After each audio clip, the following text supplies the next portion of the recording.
আসসালামু আলাইকুম, আমি টুসু ইসলাম আবার নিলাম ছোট্ট একটি ব্লগ। হ্যালো গাইস, আজকে আমি আম খাবো, কাঁচা আম। আর এই আম দেখে মনে হচ্ছে জিভাতে কিন্তু জল আসার মতো। তো আজকে বাজারে গেছি, বাজার থেকে কাঁচা আম নিয়ে এসেছি।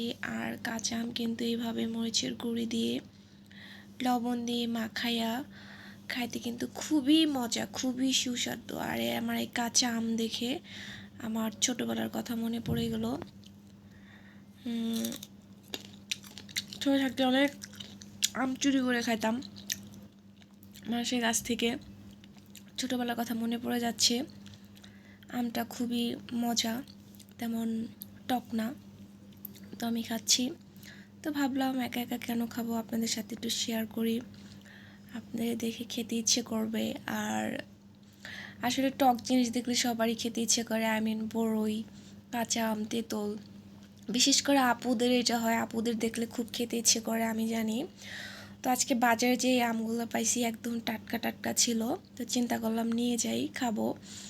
তো এইভাবে কিন্তু লবণ দিয়ে মরিচের গুঁড়ি দিয়ে মিক্সড করে এইভাবে খেতে কিন্তু খুবই মজা, আমার কাছে খুব ভাল লাগে। আর টক আমি একটু বেশি মনে হয় বেশি পছন্দ করি, আমার কাছে তো খেতে খুব ভাল লাগে। তো আমার আম দেখে মনে হচ্ছে সবার জিভেতে জল চলে আসবে আমার ভিডিওটা দেখলে। তো ভিডিওটা দেখার আগে অবশ্যই একটা লাইক, কমেন্ট অ্যান্ড শেয়ার এবং সাবস্ক্রাইব করবেন।